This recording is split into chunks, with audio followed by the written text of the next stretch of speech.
Siento a mis hermanos, vamos a avanzar en el Evangelio de Juan, capítulo 3.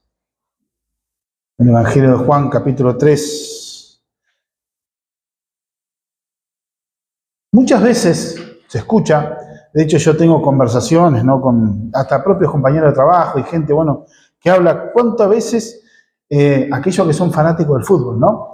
Y se ponen ahí, para conseguir, para ir a ver a su equipo favorito, ¿no? Y viajar inclusive a Buenos Aires, y consiguen, hacen una cosa de malabares, y algunos consiguen entradas por un lado, otros pagan precios exorbitantes, los sobreprecios, otros van y se arriesgan, viajan de acá, inclusive hasta Buenos Aires, para conseguir, la entrada, y que la entrada capaz que la pagan más de lo que sale por el lugar común, por sobreprecio, pero están dispuestos a pagar para alcanzar a llegar a ver a su equipo preferido, ¿no? Y entonces no miden y se esfuerzan, ¿no?, por el gasto de viaje, la comida, y no se fijan. Van y encaran, ¿no?, muchas veces para obtener el beneficio. Se esfuerzan y llegan a tener un beneficio. También vemos a otras personas que hablan mucho de cambios y se esfuerzan por tener cambios. Algunos cambios físicos, algunos por salud, lógicamente, personas que han tenido que, ser sometidos a operaciones, cirugías por accidente, pero otros simplemente por una cuestión de estética, y gastan fortuna y se esfuerzan para tener esos cambios. A través de cirugías plásticas, otros por estética, pero ¿para qué? Para algunos ocultar sus inseguridades, sus traumas, ser aceptados en un medio determinado, en un ambiente. Otros tienen desórdenes mentales, desórdenes espirituales que reflejan, inclusive muchos hasta hacen el cambio de sexo, pretenden hacer el cambio de sexo con una cirugía y se esfuerzan, pretenden hacer cambios tremendos. Estamos hablando del costo, el valor y aparte el querer generar cambios, pero en definitiva esos cambios, aquellos que quieren inclusive cambiar, hasta luchan para cambiar su naturaleza, no lo pueden hacer. Según el diseño de Dios, por más que un hombre se quiera operar y hacerse todo estéticamente, lo externo, como una mujer, todo su ADN va a gritar: sos un hombre. Son ADNs donde te va a gritar toda tu composición química, va a gritar el diseño de ser hombre. Y viceversa. Inclusive, pasando años de haber fallecido, cuando encuentran los huesos, se determina el género, aún por el esqueleto. ¿Es hombre o es mujer? Sexo femenino o sexo masculino. No se puede cambiar la naturaleza. Puede haber un intento, porque el problema no está en la naturaleza, el diseño de Dios. El problema está en el corazón del hombre y en la distorsión que el pecado ha hecho de tratar o de verse distinto, o esa filosofía diabólica que se extendió de que sos una persona que está en el cuerpo equivocado. También, aparte de eso, son grandes negocios para la medicina, grandes negocios para las clínicas de estética. Tu libertad, cambios. Se ha pervertido la esencia, el mensaje aún de las palabras mismas. Entonces, entender todos estos cambios que no se pueden realizar, porque hay una imposibilidad de las personas de cambiarse a sí mismas, porque no está en su naturaleza. Inclusive a nivel religioso, personas pretenden agradar a Dios mediante sus buenas obras. Quieren seguir, y fíjense la cantidad de religiones que hay, donde enseñan la salvación por sus obras, por sus méritos. Es el logro humano en el fondo. Yo me esforcé para llegar a agradar a tal Dios. No necesariamente podemos decir que es el Dios cristiano. Es el comportamiento, el buen comportamiento, o el llegar, por ejemplo, a reencarnar en otra vida, como enseña la filosofía hindú, a través de la rueda de la vida, y que después vas reencarnando y se va perfeccionando el ser hasta que se une al nirvana. O llegar al estado, como enseña el budismo, a llegar al estado de Buda, ser el iluminado. Al estado donde la persona es libre de absolutamente toda necesidad, porque se despoja a sí mismo. pero tenés que esforzarte en buscar la verdad, en meditar y domesticar tu conducta de alguna manera.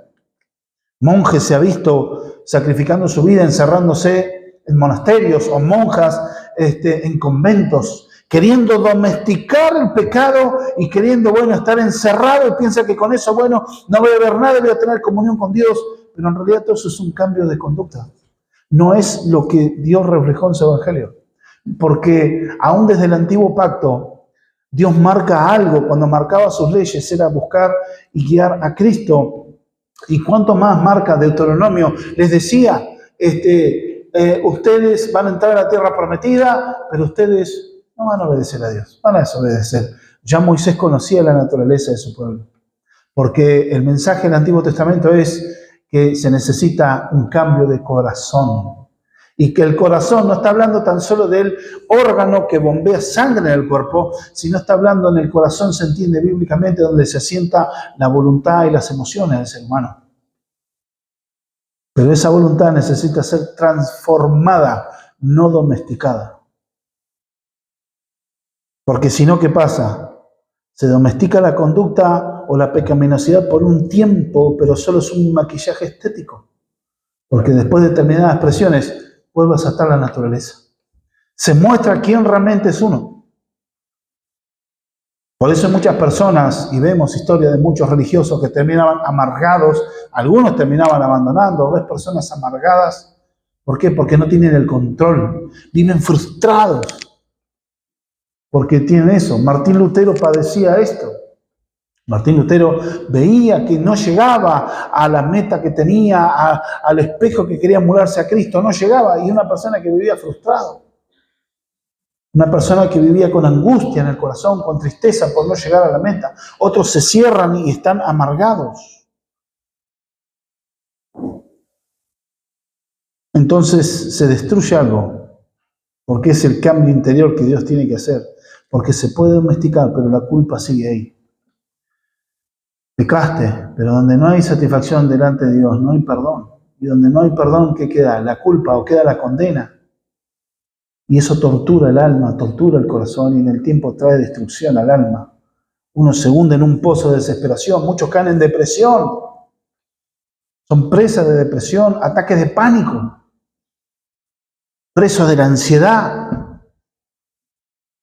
Entonces nosotros vemos algo en la palabra del Señor, que muchos su sensación de seguridad lo emulan en sus actividades. Piensa que por tener tantas actividades en la iglesia, haciendo esto, aquello, esa es su identidad. Y porque yo hago esto, soy cristiano. ¿Quién te dijo que vos sos cristiano porque haces esto? Vos hacés determinado servicio a causa de que sos cristiano, no al revés. Otros infunden el humanismo, se infiltran en la iglesia. Bueno, si a mí me resultó, a vos te tiene que resultar. ¿Quién te dijo? Cada alma y cada corazón es distinto. Dios es el mismo que opera en cada uno. Su palabra es eterna, revelada, y su palabra es la que guía, que alimenta, bendice, fortalece, ilumina y pastorea a su iglesia, a los creyentes. Pero vemos que ese cambio es imposible en un sentido humano. Por eso el mensaje, el sermón de hoy, nos habla que el hombre por sí mismo es imposible, porque esa transformación es interna. Y para ser un miembro del reino de los cielos, lo que te habilita para ser miembro, solamente hay un camino, solamente hay un sistema: nacer de nuevo. Y esto es por obra de Dios, porque Él es quien otorga ese regalo y la entrada a su reino eterno.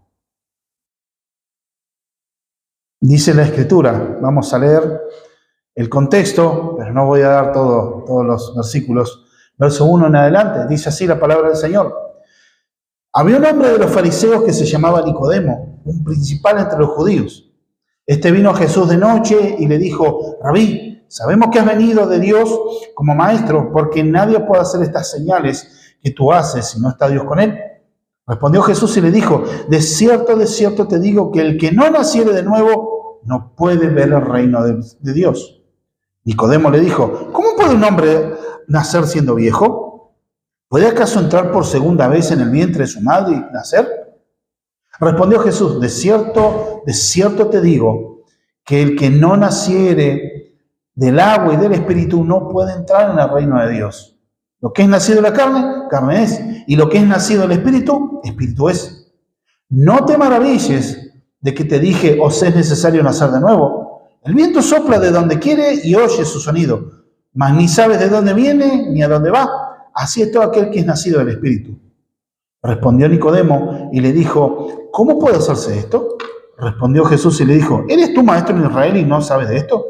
De cierto te digo que lo que sabemos hablamos y lo que hemos visto testificamos, no recibís nuestro testimonio. Este es un contexto. ¿Dónde está el contexto? Bueno, esto está puesto en el capítulo 3, pero en realidad todavía está encadenado a los versículos anteriores, donde dice que Jesús conoce el secreto de los hombres, donde Jesús conoce la fe de los hombres, conoce nada. Él no necesitaba que nadie le diga, este se acerca de verdad sinceramente y este no. Jesús conoce todas las cosas, el discernimiento. Y en ese contexto, acuérdense, Jesús está en la fiesta de las Pascuas, donde él estaba, como leímos la semana pasada, él estuvo en el templo dando una señal, que él dijo, bueno, derriben este templo y yo lo reconstruiré en 3 días. En ese mismo contexto se quedó para la fiesta de los panes sin levadura. Y en ese momento dice que hay un hombre que fue a encontrarse con él. Porque, como dice Jesús, había un hombre de los fariseos. Este contexto, que era una visita poco usual. Alguien con un estatus social, que era una persona importante, pero también otro detalle, Juan dice, fue de noche. A solas, con una curiosidad que necesitaba ser satisfecha o respondida. Pero esta entrevista va a ser un choque frontal, es como un choque de trenes entre 2 sistemas de cómo ver la vida, cómo ver los valores, porque esta entrevista cambiaría el pensamiento, todo lo que daba sentido a la vida de este hombre, sus valores, va a ser arrojado al suelo. Su mayor tesoro cae de ser una joya valiosa a un pedazo de bodoque de barro que no tiene valor para nada. Y no es fácil para una persona que tiene un determinado estilo de vida, una forma de pensar, una forma religiosa de manejarse, y que te digan, bueno, esto no sirve para nada. Es chocante. Son realidades que hoy en día muchos tienen. Y muchos les cuesta acercarse al Evangelio porque les cuesta entender cómo que no tengo que hacer nada. Bueno, vamos a la Escritura. Había un hombre de los fariseos que se llamaba Nicodemo.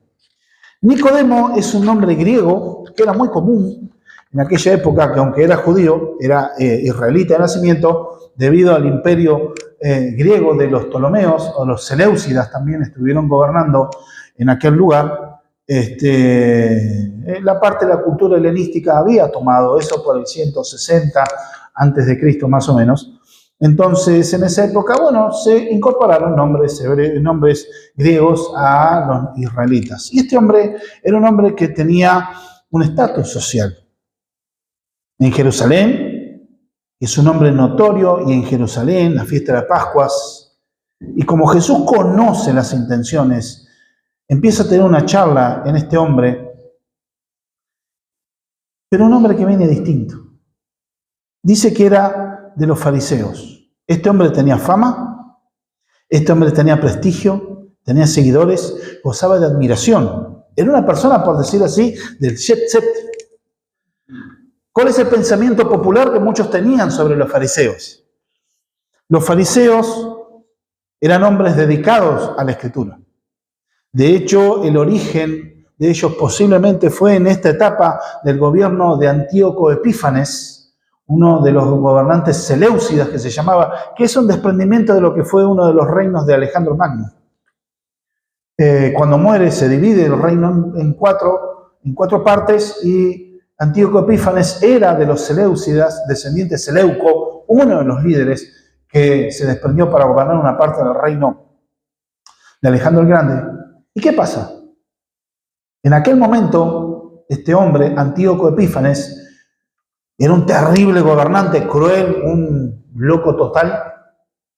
y querían poner la cultura griega o la helenización del lugar, la cultura helena, y querían poner griego. Y estos hombres, un grupo de hombres se negó a contaminarse con esa cultura pagana, con esa cultura contraria a Dios. Entonces se llamaban, una forma de llamarse los fariseos sería la traducción los separados. Entonces como que ellos se separaron y ellos quisieron conservar la identidad judía, la identidad hebrea, la identidad que Dios le había dado de obedecer la ley de Dios, y se separaron ellos. Ellos no aceptaban la fusión de culturas, no querían aceptarla porque llevaba al paganismo también, llevaba a depravaciones, llevaba a una vida totalmente contraria a Dios, y ellos se quisieron conservar puro delante de Dios. Y eran considerados, bueno, los separados, o los hasidistas, también surge de esa época. Y este hombre, que era contrario, este hombre fariseo, los fariseos también ellos formaban parte de lo que era la clase media en Israel. Formaban la parte, ellos distintos, por ejemplo, los otro fragmento, otra facción religiosa que había en Israel, que eran los saduceos, que era el partido de los sacerdotes. Y esos sacerdotes eran la gente rica. Digamos que ellos serían los que estarían en la revista Forbes. Hoy en día, los empresarios exitosos estarían los saduceos. Los sacerdotes eran los políticos que negociaban con Roma. Ellos no. Los fariseos, en muchas cosas, aparte, ellos creían cosas distintas a los saduceos. Pero estos hombres eran admirados. De hecho, la gente del común decía, si van a entrar al reino de los cielos, serían dos tipos de personas, un fariseo y un escriba. Porque para ellos eran la epítome, eran la cúspide del ideal de un verdadero hombre piadoso. Ser un fariseo. Eran personas, aquí miren, pasa este hombre, este maestro de la ley. Hombre muy serio, muy celosos.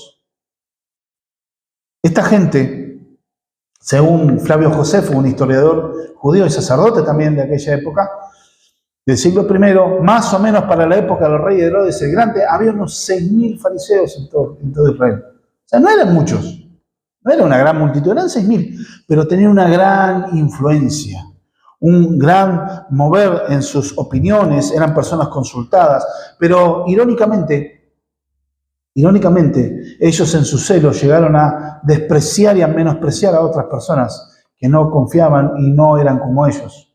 Ellos miraban a la gente que por ahí todos conocían la ley, adoraban a Dios, pero no todos estaban consagrados como ellos. Y ellos vivían la vida como podían, o sea, personas trabajadoras, personas pobres, que sí iban al templo, adoraban, pero después se dedicaban a trabajar, a hacer sus vidas, vivían como podían. Pero ellos, ¿cómo los llamaban? Los miraban con un desprecio y le decían, el vocablo que ellos le decían eran Am Haaretz, les decían gente de la tierra. Era como gente común, porque no estaban al nivel de ellos. Irónicamente, su celo, con la buena intención de querer preservar la pureza de la fe y querer vivir para Dios, fue cambiando su corazón y cambiando sus vidas. ¿Por qué? Porque ellos no tan solo hablaban en ese tono peyorativo a las personas, los consideraban inferiores, porque eran ignorantes de las leyes y que no tenían su compromiso como ellos. Inclusive, acuérdense el Evangelio de Lucas, creo que es el capítulo 9 o el 18, donde están orando en el templo el publicano y el fariseo. ¿Quién salió justificado delante de Dios? ¿Quién vio? El publicano. El fariseo dice que oraba consigo mismo, no oraba a Dios, se alababa a sí mismo. Llegó a un extremo que ellos también no solo eran celosos de la ley de Dios, sino de sus propios mandamientos, como Jesús decía, ustedes hicieron mandamiento de hombre por sobre los mandamientos de Dios, porque ellos defendían la tradición oral. Entonces, estos hombres tenían la palabra de Dios revelada, la Torá, o todo el Tanaj, el Antiguo Testamento nuestro, pero también ellos comprendían y compilaban, escribían lo que eran los mandamientos, según ellos venían de la tradición oral. Eran cosas que Moisés les había enseñado a los ancianos que lo ayudaban a él, a esos 70 principales que lo ayudaban a Moisés, como que él aparte le fue dando instrucciones y eso fue pasando de generación en generación. Pero después terminamos viendo donde Jesús desmonta todo esto en el gran sermón del monte, donde empieza realmente Jesús a aplicar lo que era el sentido de la ley. Pero estos hombres tenían ese celo. Pero no todos eran enemigos de Jesús. Acuérdense que los fariseos era el partido en general que observaba a Jesús y lo tenía entre ceja y ceja. De hecho, teológicamente Jesús estaba más emparentado con la fe de los fariseos que los demás. Por eso se acerca este hombre, Nicodemo, un hombre de la secta de los fariseos, un hombre de prestigio, un hombre de influencia, y aparte dice la Escritura que era un principal de los judíos. ¿Qué quiere decir? Él integraba el Sanedrín. El Sanedrín era como la corte o el consejo de ancianos, donde tenían un pleno uso en el derecho penal, en el derecho religioso y derecho civil. Ellos tenían mucho poder de decisión y era integrado por 70 personas, entre los cuales había sacerdotes, los saduceos, los fariseos y también el sacerdote, sumo sacerdote que estaba en ejercicio en ese momento. O sea, era alguien de mucho peso. Dice que este hombre era un principal, pero que quería tener una charla. Y esta charla se debe a lo siguiente, que fue de noche. Él vino a Jesús de noche. ¿Por qué Juan tiene ese detalle? Podríamos tomar que quiso en un momento tener una charla tranquila, donde todo el mundo estaba en casa, donde ya Jesús no tenía sus actividades ministeriales y también él quería estar tranquilo. Pero también en el Evangelio de Juan hay una particularidad. Cuando hablamos de noche, está hablando de algo, oscuridad espiritual. ¿Qué dice? Ahora es la noche donde está gobernando el rey de las tinieblas. Decía Jesús en otro pasaje. En la oscuridad se peca, amparado en esa tiniebla espiritual. Y en ese momento de tiniebla, él lo va a ver. Y le da un trato muy respetuoso a Jesús. Porque dice que fue de noche a verlo, pero le dijo Rabí. Ese título de Rabí es un título de maestro. Denota que lo trataba como un igual. Ellos eran llamados Rabí, maestros. Y lo trata él, aunque Jesús no tuvo la formación o la educación formal para ejercicio del rabinato. Él no estudió en un instituto bíblico, digamos, no había sido formado por los fariseos, que habían escuelas que formaban a los fariseos. Por ejemplo, el apóstol Pablo, dice la Escritura que él fue formado a los pies de Gamaliel. Gamaliel, en los tiempos de la iglesia del primer siglo en Jerusalén, era una institución en sí mismo. Gamaliel era el maestro a seguir por excelencia. Y la gente, las familias pagaban para que ese maestro fuera tutor y le enseñe los caminos del judaísmo al alumno, que era Pablo. Jesús no había estudiado en eso. Jesús es Dios, no necesitaba estudiar. Pero vemos lo siguiente. Lo recibe y lo trata con respeto. Y aunque no había tenido educación formal, en este sentido Jesús fue tratado. Pero ¿por qué lo llama Rabí? Le dice lo siguiente. Rabí, sabemos que has venido de Dios como maestro, porque nadie puede hacer estas señales que tú haces si no está Dios con él. ¿Por qué lo llevó ahí? Aparte dice sabemos, está hablando en grupo, o sea, han hablado en consejo, habló con otras personas. No fue algo que tan solo se le ocurrió a él, pero viendo las señales, ¿y qué señales había visto? Lo que había hecho en el templo. Ahí no tenemos un contexto que haya hecho mayores cosas Jesús. Tan solo manifestar una señal, la limpieza del templo, ¿se acuerdan? Que sacó los animales en un orden que no hubo lío. Y por otro lado también hablando con autoridad sobre su mismo cuerpo, aunque ellos habían entendido que era el templo en forma literal. Pero manejarse por las señales, estamos viendo una percepción equivocada que está teniendo él. Porque no podemos guiarnos solos por las señales. No es el problema la señal, sino que cómo enfocamos. Porque Dios explícitamente les había mostrado a Israel cómo era de interpretar señales y algo que tenía que estar en el Antiguo Testamento. Algo que tenía que estar grabado en el corazón y en la vida. Deuteronomio capítulo 13, verso 1 y 2. Cuando se levantare en medio de ti profeta o soñador, de sueños y te anunciare señal o prodigio, si se cumpliese la señal o prodigio que él te anunció diciendo, vamos en pos de Dios ajeno, que no conociste y sirvámosles, no darás oídos a las palabras de tal profeta, ni a tal soñador de sueños, porque Jehová nuestro Dios os está probando para saber si amáis a Jehová vuestro Dios con todo vuestro corazón y con toda vuestra alma. O sea, había que ejercer un discernimiento. Realmente este que dice, y se hacen milagros, a ver, ¿a dónde apunta la fe? ¿A qué apunta esta persona? Porque hay muchos manipuladores, falsos profetas, falsos maestros, y abundaban. Pero Nicodemo se fue mirando las señales. Tuvo un discernimiento a medias, podríamos decir. Pero hablando con otros, por eso vemos que habla en sentido plural, vino a investigar a Jesús, pero no en un sentido inquisidor, sino realmente con una curiosidad. No era enemigo de Jesús. No quiere decir que ya tenía la fe para salvación, pero sí tenía una genuina curiosidad. Pero llega una respuesta, como segundo encabezado, una respuesta absolutamente desconcertante para él. Porque lo saluda, sabemos por las señales que hace vos, que sos maestro, porque nadie que no hace las señales estas que hace vos, sabemos que venís de Dios. O sea, lo está alabando, lo está poniendo en grande. ¿Y cómo le dice Jesús? Respondiendo Jesús se le dijo. La respuesta es lo que dijo. Podría haberle dicho, sí, muchas gracias, qué bueno, gracias por venir. Un montón de cosas a nivel coloquial, ¿no? De cierto te digo que el que no naciere de nuevo no puede ver el reino de Dios. ¡Wow! ¿Qué pasó acá? ¿Se enojó Jesús? No. Aparentemente parece una respuesta muy desconectada. O sea, hablaron algo en el medio. ¿Qué pasó? Vemos algo. De cierto te digo. Es una fórmula para decir esto es la verdad. Te estoy diciendo la verdad verdadera. En esto tenés que ser, o sea, esta es la posta. No podés decir o pensar también, esto es una verdad irrefutable. Lejos de ser desconectada, este hombre sabe que irónicamente, por causa de su celo de la fe, reemplazaron la verdadera fe por el cumplimiento de ritos externos.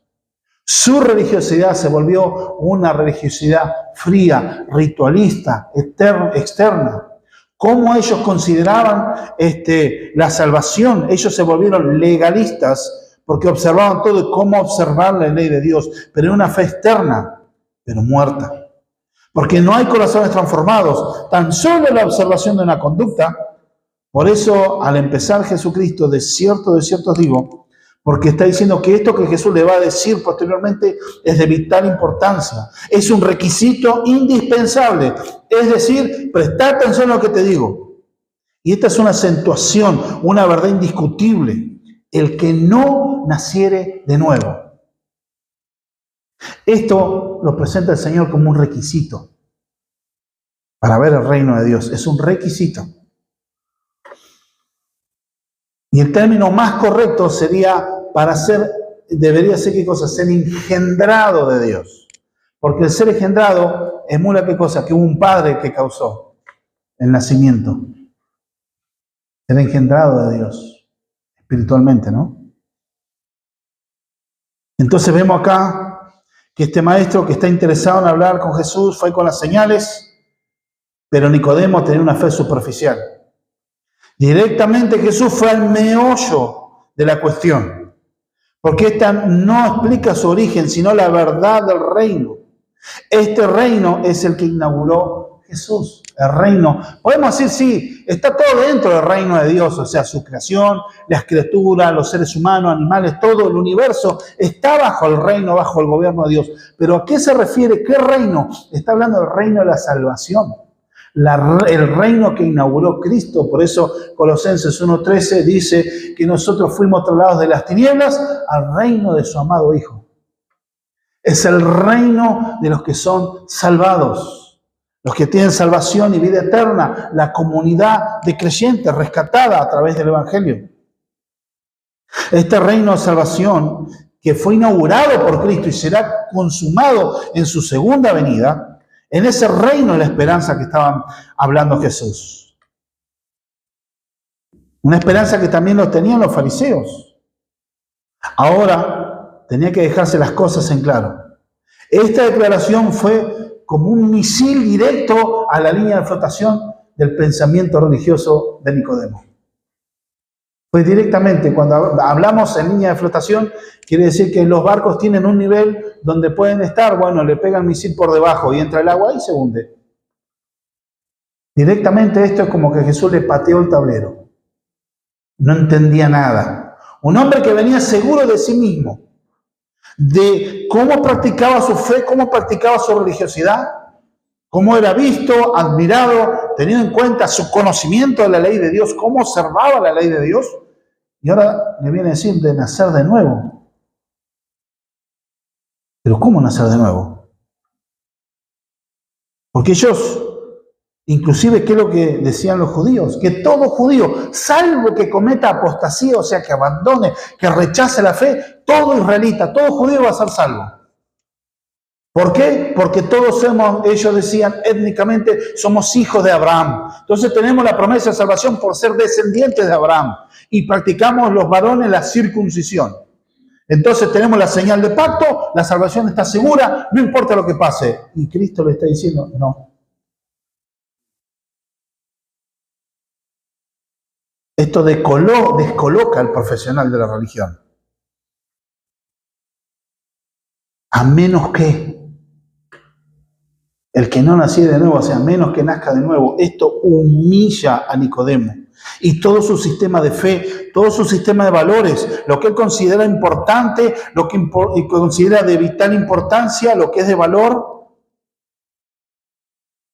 Jesús en este sentido, ese sistema es bombardeado. Lo saca de su ritualismo, de su genealogía, de su posición en la sociedad. Le decía, no hay esperanza. En lo que vos pensás que tenés valor, no tenés esperanza alguna. Entonces pensaría, si esto es para mí, ¿qué queda para los otros que no son como nosotros? O sea, que no son tan buenos religiosos, no son tan buenos judíos como nosotros, que no son tan creyentes como nosotros, ¿qué les queda a ellos entonces? Y la realidad es que no hay esperanza para nadie. Tanto como para el que no cree, para el que cree en su sistema de religión, no hay esperanza a menos que nazca de nuevo. Y le dice, ver el reino. Fíjense que Jesús está respondiendo una pregunta que él le dice, sabemos que vienes de Dios porque nadie puede hacer las señales si no es traído de Dios. Y acá le dice de ver, una cosa es saber y otra ver, pero en el griego tienen una raíz similar. Para la palabra saber y ver tienen la misma raíz. En realidad en el griego como que Nicodemo le dijo, nosotros vimos que venís de parte de Dios, porque nadie puede hacer estas señales si no viene de Dios. Y Jesús por eso le dijo, si no nacieres de nuevo, no vas a ver el reino de Dios, no vas a ver nada. No ves nada. Estás ciego. El ser humano natural está ciego, está muerto en su delito y pecado. Vemos en este sentido este bombazo que Jesús hace de nacer de nuevo. Y surge la pregunta, ¿no? ¿Qué hace Nicodemo? Algo lógico. Nicodemo le dijo, ¿cómo puede un hombre nacer siendo viejo? ¿Puede acaso entrar por segunda vez al vientre de su madre y nacer? Hay un comentarista, Lenski, de apellido, dice lo siguiente, él describe la consternación de Nicodemo que debe haber sentido. La palabra de Jesús sobre el nuevo nacimiento hace pedazos una vez y para siempre toda la supuesta excelencia alcanzada por el hombre, todo el mérito de las obras humanas, todas las prerrogativas del nacimiento y estado natural. El nacimiento espiritual es algo por lo cual se pasa, no algo que se produce. Así como nuestros esfuerzos no tienen ninguna relación con nuestro nacimiento y concepción natural, de manera análoga, pero en un plano mayor, la regeneración no es una obra nuestra. ¡Qué golpe para Nicodemo! Ser judío no lo hacía partícipe del reino. Ser fariseo, considerarse más santo que otras personas, no le representaba nada. Ser miembro de Sanedrín y su fama, uno de sus escribas, sumaba 0. Este rabí de Galilea le dijo tranquilamente que él todavía no estaba en el reino. Todo aquello sobre lo cual había depositado sus esperanzas a lo largo de su vida, una vida difícil, se hizo añicos y quedó valiendo menos que un montón de cenizas. Fin de la cita. Nicodemo está altamente educado y entendía que Jesús había hablado de una forma de analogía. No le está hablando que él no entendió a Jesús, que le estaba hablando de una forma de analogía. No le hablaba en sentido natural. Pero él también le responde dentro de esa misma analogía, ¿cómo uno puede nacer de nuevo? Porque entiende, es una forma rabínica de hablar que tenía en ese momento, hablar de doctrina. Y él comprendía eso. La Escritura dice que estamos muertos en delitos y pecados, pero ¿qué dice la Escritura? Efesios capítulo 2, verso 1, que Él os dio vida juntamente con Cristo cuando estaban muertos en vuestros delitos y pecados. Un muerto, ¿se puede hablar de un muerto? Un muerto, si vos lo pinchás con una aguja, ¿qué va a hacer? Nada. Muerto, está ahí, está muerto. Bien, en el sentido espiritual nosotros estamos así, aquel que está sin Cristo. Podrá haber un sentido religioso, algo que está natural en el ser humano. Pero dice la Escritura que el Dios de este siglo, Satanás, cegó el entendimiento del incrédulo para que no le resplandezca la luz del Evangelio. Ahora hay esperanza porque más abajo sigue Pablo en segunda carta de los Corintios diciendo, mas Dios que mandó que resplandeciese la luz de las tinieblas, así hizo por el Espíritu que resplandeja el Evangelio en vuestros corazones en la faz de Jesucristo. O sea, el conocimiento de Cristo es el alumbramiento de Dios en nuestras vidas. Y así como un nacimiento natural, ¿cuántos decidieron el día y la hora que iban a nacer? Algunos mandó un fax, che, yo quiero nacer a esta hora, en este día. Yo quería nacer un 27 de diciembre, porque justo entre las dos fiestas, así que para regalo, aunque sea un pan dulce, me van a dar a mí. Y quise nacer a las 2 de la mañana porque ya quería salir con la sidra festejando. No, nací cuando Dios dispuso. Y de esa manera, en un sentido espiritual, nadie tiene potestad de esforzarse a sí mismo a decir, yo quiero nacer. Lo que está diciendo acá, esta Escritura es clara, sin haber experimentado la regeneración, estás perdido. Y la pregunta que hace Nicodemo, ¿qué muestra? Su incredulidad. No es tan solo que no entiende el concepto, no cree. Se plantea, ¿qué se puede hacer? Y ahí vemos, este es el ámbito donde se maneja Nicodemo. ¿Qué puedo hacer? Porque él está mentalizado, su sistema está como formateado a lo que hay que hacer. Yo tengo que hacer esto o hacer aquello. ¿Qué tengo que hacer para ser salvo? ¿Qué hago? Bueno, la Biblia es clara, para la salvación no tenés que hacer nada. No podés. No podés. La gran respuesta es nada. Dice John MacArthur en su comentario, Jesús le estaba diciendo que entrar a la salvación de Dios no era un asunto de sumarle algo a sus esfuerzos, ni de aumentar su devoción religiosa, sino de cancelar todo y volver a comenzar. Eran presos de su propio celo religioso. Y Cristo le estaba diciendo, bueno, todo esto estaba acá, sí, bueno, eso no sirve para nada. ¿Saben lo que una persona mayor, con un prestigio? Acuérdense que un rabino no tenía el título de rabino recién a partir de los 30 años de edad. Antes no. Eran estudiantes. Para uno ser considerado, ser una persona que ya tiene, y estudiaban desde muy jóvenes. O sea, lo menos tendría unos 15, 20 años de doctrina y de una forma de pensar ya asimilado cuando le dan el título de rabino. Y acá por lo que podemos ver es un hombre ya mayor. Imagínense los años de costumbre, de usos y costumbres y de una forma de ver la vida. Y ahora que te digan, no, ahora esto tenés que aprender todo nuevo. No es fácil. Solo la obra del Señor. Y eso es lo que le está mostrando Jesús. Y Jesús le vuelve a contestar en el verso 5. Respondió Jesús, de cierto te digo, que el que no naciere del agua y del Espíritu no puede entrar al reino de Dios. Y ahora se agregó el agua. ¿Me tengo que bañar? No está hablando en ese sentido. El nacer del Espíritu, nacer del agua y del Espíritu, cuando habla en este versículo 5 es un paralelismo en el versículo 3. Nacer del agua, y algunos inclusive proponen que sería como una analogía del líquido amniótico que está en el vientre, en la bolsa fetal, y cuando nace el chico sale el líquido. O sea, no tiene nada que ver. Otros toman, claro, son las aguas del bautismo.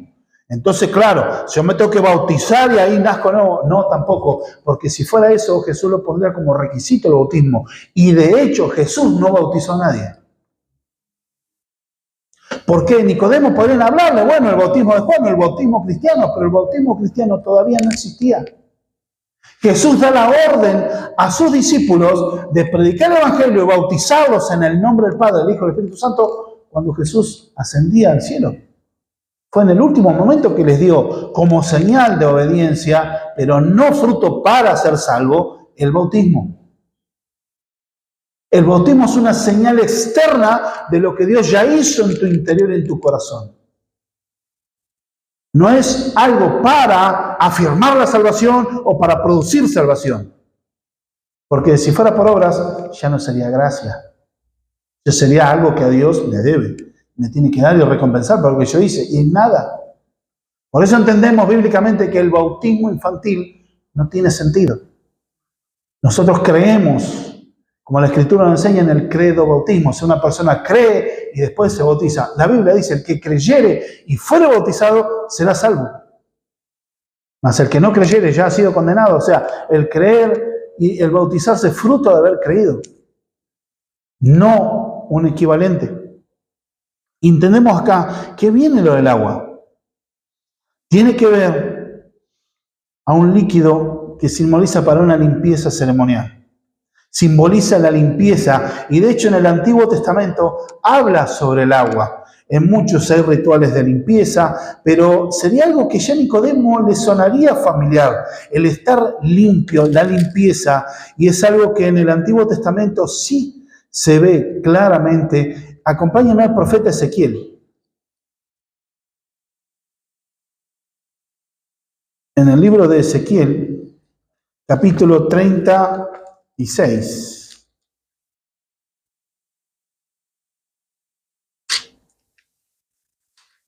Verso 25 al 27. Dice la Escritura, Ezequiel 36, 25 al 27. Esparciré sobre vosotros agua limpia, y seréis limpiados de toda vuestra inmundicia, y de todos vuestros ídolos os limpiaré.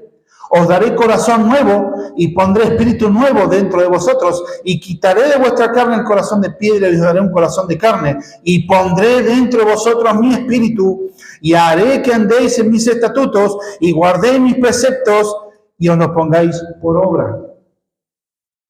Habla de limpieza, y algo que una obra que Dios hace.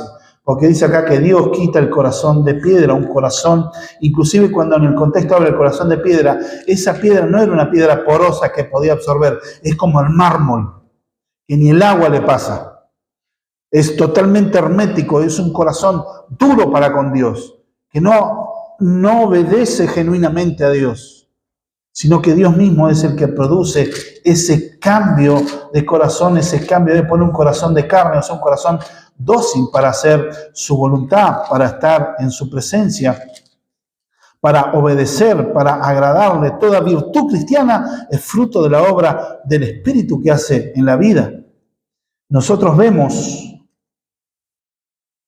también en Jeremías capítulo 31, verso 31, dice, aquí vienen días, dice Jehová, en los cuales haré nuevo pacto con la casa de Israel y con la casa de Judá. No como pacto que hice con sus padres al día que tomé la mano de sacarlos de la tierra de Egipto, porque ellos invalidaron mi pacto, aunque fui yo marido para ellos, dice el Señor. Pero este es el pacto que haré con la casa de Israel después de aquellos días, dice Jehová. Daré mi ley en su mente y escribiré en su corazón, y yo seré para ellos Dios, y ellos me serán por pueblo. Dios pone su ley en la mente y en el corazón de las personas. Está escrita. Pero para que domine la voluntad y el corazón de la persona, es la obra que solo produce el Evangelio. No hay esfuerzo humano. No se puede. Esto le sonía muy claro a Nicodemo. ¿Qué tiene que ver esto entonces? ¿Qué tiene que ver del agua y del espíritu? Tiene que ver con limpieza y con justificación. Tiene que ver con santificación y la justificación que Dios nos da a través de Cristo. ¿Por qué es necesario las dos cosas juntas y no pueden divorciarse? Si solo Dios nos perdona, o sea, nos justificaría nuestros pecados pasados, pero seguiríamos pecando, o sea, Dios no pondría ese anhelo por vivir para agradar a Dios y no nos daría el poder a través de su Espíritu Santo. ¿Qué pasa? Seguiríamos pecando. Entonces, ¿qué pasa? Terminamos en el infierno. Y si Dios nos santificaría, pero no nos perdona, a partir del momento que Dios nos da ese poder, no pecaríamos nunca más, pero tenemos pecado del pasado que nos estarían atando a condenación. Entonces entender que son necesarias las dos cosas. Cristo nos perdona, es el instrumento que Dios usa para justificarnos mediante la obra de la cruz, y nos da su Espíritu Santo para que nuestro corazón sea cambiado, nuestra esencia sea transformada y hecha nueva, un corazón que ahora sí ama a Dios y quiere obedecer a Dios. Por supuesto, la santificación es progresiva. Un cristiano lo que tiene que no se va a quedar tranquilo con el pecado, vivir como siempre vivió, total, ni drama. Dios pagó todo. No, hay pesar en el corazón y lucha el cristiano con los pecados, con la vieja naturaleza. Porque es un cambio de naturaleza. Su Espíritu Santo mora en el creyente. Es promesa del Nuevo Testamento. Antes de que se efectúe la obra de la cruz, el Espíritu Santo no moraba dentro de las personas. Pero a través de haber sido redimidos, el Espíritu de Dios mora. Dice que fuimos sellados con el Espíritu Santo, dice la Escritura. Dice la palabra de Dios que nosotros, nuestros cuerpos, son templo del Espíritu Santo. ¿Fue por obra de nuestra? No. ¿Producto de nuestro esfuerzo, nuestra propia santificación? Tampoco. Es obra de la gracia soberana de Dios. Por eso el que no nace del agua y del Espíritu no puede ver el reino de Dios. Efesios 5:26 también nos habla de eso. Cristo de tal manera amó a la iglesia que se dio a sí mismo por ella para santificarla por medio del agua y la palabra. Habla en un sentido figurado. ¿Y qué le dice en el verso 6? Lo que es nacido de la carne, carne es, y lo que es nacido del Espíritu, Espíritu es. El nacimiento físico, que es natural, y lo natural no puede generar la espiritualidad. El nuevo nacimiento no es por causas naturales o esfuerzos del hombre, porque proviene de Dios. Esto es lo que deja el cambio de la vieja naturaleza, porque de lo contrario no hay conexión. Lo natural con lo espiritual no hay conexión. Tan solo es un canal que Dios hable por medio de Cristo, por medio del Evangelio. Y le dice también en el verso 7, no te maravilles, lo que te dije es necesario nacer de nuevo. Viene la revelación. Le viene a explicar, no te maravilles, vos que sos maestro en Israel, ya deberías saber esto. Después en el verso 10 le dice, ya tenías que saber esto. Y dice, no te maravilles, me imagino lo desencajado que estaría la cara de Nicodemo. Estaría con la boca así, como un hipopótamo, no entendería nada. Y Jesús le va diciendo, no te maravilles, este nuevo nacimiento no es de origen humano. Y como se dijera, no se puede controlar. No te maravilles que te dijo es necesario nacer de nuevo. Y le dice que el viento sopla de donde quiere y oye su sonido, mas ni sabe de dónde viene ni a dónde va. Si es así todo aquel que es nacido del Espíritu. Hermanos, no se puede controlar. Dice la Escritura que nacimos por la regeneración del Espíritu de Dios en nuestras vidas. Acompáñeme a Tito. Tito capítulo 3.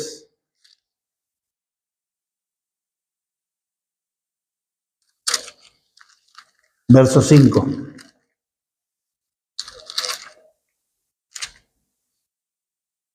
Nos salvó no por obras de justicia que nosotros hubiéramos hecho, sino por su misericordia, por el lavamiento de la regeneración y por la renovación en el Espíritu Santo.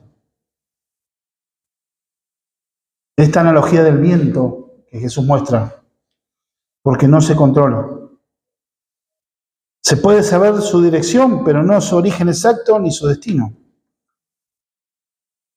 No se lo puede ver, pero sus efectos son observables. Que hay viento, se siente el viento. Baja la temperatura. Algo se puede palpar, constatar. Sí, hay viento, salgo y pongo una bandera y se mueve a causa del viento. Los efectos de la regeneración no se pueden ver a simple vista, pero sí se pueden observar sus resultados. Son observables. No podemos provocar el nuevo nacimiento, pero sí podemos ver los efectos de la regeneración en una persona. Esto es un solo acto soberano del Señor. Sin embargo, debemos entender que la oferta del Evangelio, esto no es llamar al fatalismo. Bueno, me quedo acá y bueno, a ver si Dios hace algo. Porque si Dios no hace nada, yo no puedo hacer nada, entonces bueno, me quedo acá. No, Dios no está llamando al fatalismo. Me quedo acá parado a ver qué hace Dios en su soberanía y listo, no. Porque Jesús está complementando en el verso 16, donde Él llama al arrepentimiento, donde dice, porque de tal manera amó Dios al mundo, que ha dado a su Hijo unigénito para que todo aquel que en Él crea no se pierda, mas tenga vida eterna. Es una invitación sincera al arrepentimiento y a la fe. Jesús está complementando, no corrige lo que está diciendo ahora, sino lo está complementando. Soberanía de Dios y responsabilidad humana. Esta pregunta o esta propuesta del Evangelio es sincera, es abierta a todos. Pero entendamos que es una obra del Señor, la regeneración, que es por el Espíritu. Después vemos que sí hay evidencia de que Nicodemo creyó en el Señor. Primero, cuando Jesús está siendo atacado por los mismos fariseos y en el Sanedrín lo defiende. Y después cuando se junta con José de Arimatea para tomar el cuerpo del Señor y enterrarlo dignamente. Terminó siendo un discípulo de Cristo. Pero en este momento marca una fe superficial y queda desencajado. Como quizá alguno puede estar desencajado en esta hora en tu corazón. Y es mi esperanza, Dios quiera que así sea. No porque me guste meter el cuchillo, sino que la palabra, como dice una frase, es la única espada que cuando toca a la persona, entra en la persona, infunde vida. ¿Qué quiere decir esto? En un sentido espiritual, nosotros vemos la belleza de Cristo. Aquel que ha nacido de nuevo, se hace real todas esas promesas. No es buscar la salvación en un sentido que yo tengo que hacer para ser salvo, sino entender de quién es Dios, que Él me salva por medio de Él mismo. Porque el creer no es una obra, es ponerte de acuerdo con una idea, es entender lo que Dios dice, creer el Evangelio y arrepentirte, creer en Cristo, arrepentíos y creer en el Evangelio. Cristo es único y suficiente para perdonar pecados, su obra en la cruz es única, suficiente y irrepetible. Él ganó el perdón, pagó el precio. Por eso no hablamos de la gracia barata, porque la gracia tuvo un costo, la vida del unigénito Hijo de Dios. Pero resucitó. El Evangelio está disponible. Pero no podés acercarte confiando en tus méritos. Porque el núcleo central, lo que está hablando este pasaje, es que a menos que nazca de nuevo, está hablando de un nuevo nacimiento, no podés ver, no podés entrar al reino de los cielos. Y la segunda verdad central es que esto tan solo es una obra de Dios. Es una obra del Espíritu de Dios. ¿Qué nos aplica? Bueno, hay dos o tres grandes aplicaciones. La religiosidad. Es terrible el efecto adormecedor que produce la religiosidad legalista. Por eso solo el nuevo nacimiento abre puertas del reino. Yo te pregunto, ¿naciste de nuevo? Pregunta para tu conciencia, para el hogar. ¿Naciste de nuevo? No es que acumules verdades religiosas. No es que tengas años. ¿Realmente viviste el drama del nuevo nacimiento? ¿Donde tus afectos son cambiados? Esto solo es producido por el Espíritu Santo. No podemos forzarlo. Vuelvo a preguntarte. ¿Conoces al Señor? O mejor dicho, ¿sos conocido por Dios?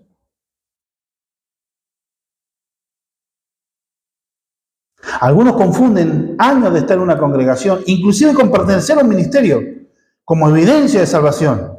Pero esto no es así. Según el texto, Ser miembro del reino es una vida regenerada. Es un corazón transformado, no mejorado. No confundas activismo religioso con una verdadera devoción. Te pregunto, ¿tu corazón es del Señor Jesús? ¿Realmente qué preferís? ¿Qué ama tu corazón? ¿Dónde está tu tesoro? Porque Jesús dijo, donde está vuestro tesoro, ahí está vuestro corazón. ¿Qué amás en tu corazón? ¿Qué cautiva tu alma, tu pensamiento cuando te levantas a la mañana? Una pregunta didáctica que cautiva tu alma. El día del Señor, ¿qué preferís? ¿Ir de pesca? ¿Ir de camping? Cuando te presentan el congregarte al Señor y servir a Dios, ¿o preferís estar descansando? ¿Por qué te congregas? ¿No encontrás nada más divertido para hacer? ¿O es porque únicamente te pesa la culpa de no cumplir tu deber religioso? Pero en el resto de la semana no se ve ninguna evidencia de ser cristiano. No te engañes. Pablo dijo lo siguiente a los corintios: examinaos pues si estáis en la verdad. Porque el pecado te autoengaña. No, yo hace tantos años que vengo a la iglesia. ¿Saben quién estaba engañado? Un ministro poderoso, predicador, que Dios los usó para traer un gran avivamiento en el siglo XVIII en Inglaterra. John Wesley, el fundador de la iglesia metodista. John Wesley, cuando fue a Estados Unidos, fue a predicarle a los indios allá, volvió con poco fruto, un poco desanimado. Él fue como ministro de la iglesia de Inglaterra, era un anglicano. Y de repente, cuando venía en el barco, se iba a Inglaterra, se desata una tormenta, y una tormenta brava, y donde él dice que estaba con temor por ahogarse, y los marineros todos, bueno, estaban ahí intranquilos porque era una tormenta, y no eran los barcos como ahora, digamos. Igualmente ahora, los barcos que sea, si no agarra una tormenta, los tira igual, pero en aquel momento temblaba, él estaba desesperado temiendo por su vida, pero veía un grupo de creyentes, un grupo de hermanos que eran los moravos, que estaban cantando himnos tranquilos, y el barco zozobraba, sonaba por todos lados, barcos de madera, y este hombre temeroso, y él le pregunta, ¿pero ustedes no temen por su vida? No. Entonces le preguntan, pero déjame hacer una pregunta, ¿naciste de nuevo? Mirá, yo soy predicador y ministro de la iglesia de Inglaterra. Le pregunta a este hermano, no te pregunté eso, te pregunta es, ¿naciste de nuevo? No, pero yo soy predicador y misionero, vine a predicar el evangelio. No entendiste, naciste de nuevo. Y se desmoronó todo su pensamiento, su estructura religiosa. Tiempo después, una noche, él decidió salir a ver dónde podía congregarse, que había varios lugares, y se va a un pequeño salón donde se reunían estos moravos. Y escuchó una predicación de la carta a los romanos, y ahí dice que él ahí experimentó el nuevo nacimiento. En su corazón él nació de nuevo, y ahí entendió la obra de la regeneración. Quiere decir que la regeneración espiritual es previa a la fe para salvación. Pero no te engañes, si tenés actividades, no te salva. ¿Naciste de nuevo? Esa es la pregunta del millón. ¿Qué cautiva tu alma? ¿El ganar dinero? ¿Es la fama? ¿Tener un prestigio? ¿Qué cautiva tu alma? Ahí va a estar tu tesoro. Y ahí va a estar tu corazón. ¿O es Cristo, el único y suficiente Salvador? ¿Dónde están tus prioridades? Algunos no se ven tan mal. Se comparan con otros, pero están engañados a sí mismos. Creen que son creyentes y solo son espectadores nominales. Solo el nuevo nacimiento te da entrada al reino de Dios. Y la nueva naturaleza evidencia la transformación que produce el Evangelio. Si seguís con tus mismos pensamientos, seguís sin cambios en toda tu vida, luchando con el mismo pecado siempre, es momento de observar si estás en el reino, si sos miembro del reino. Esta doctrina derriba el orgullo humano, destruye el pensamiento humanista del logro positivo, del logro de las personas. Porque el propósito de Jesús es mostrarle a Nicodemo su bancarrota espiritual, que nada tiene para ofrecer delante de Dios. Por eso dice la Escritura, bienaventurados los pobres de espíritus, porque ellos verán el reino de Dios. ¿Saben qué pobre se refiere a aquellos que están en situación de calle, que son mendigos, que no tienen nada para dar, que tan solo abren sus manos esperando la bendición de alguien? Así es la actitud que tiene que tener una persona delante del Señor. Y aquí, Señor, no traigo nada, no tengo nada, yo te necesito, por favor, recíbeme. No tenés nada para dar. Nuestra única esperanza es el Evangelio de Salvación. Solo por creer en Cristo en arrepentimiento y fe. Hermanos, iglesia amada del Señor, no te engañes. Y si ves que hoy en día que tu corazón es así, muchas veces puede pasar, bueno, no se dio el nuevo nacimiento. Pero sí, nada quita. La Escritura dice, el que a mí viene, yo no le echo fuera. Lo dijo Jesús.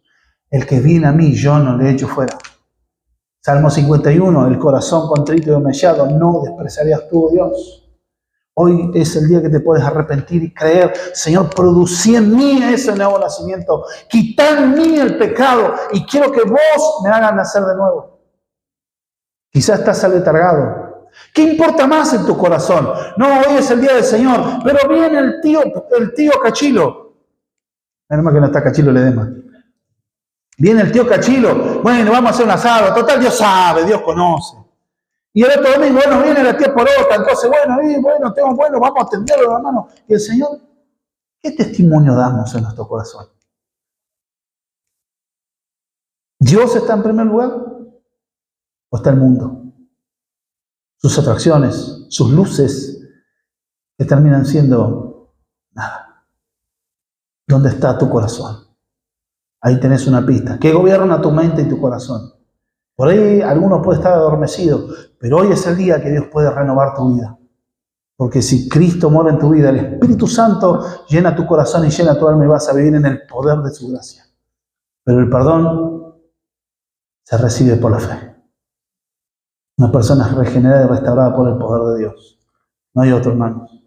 Dios está mostrando la bancarrota espiritual de una persona religiosa prominente, admirado por muchos. Y así Dios nos habla al corazón, no tenés nada para agradarme a mí.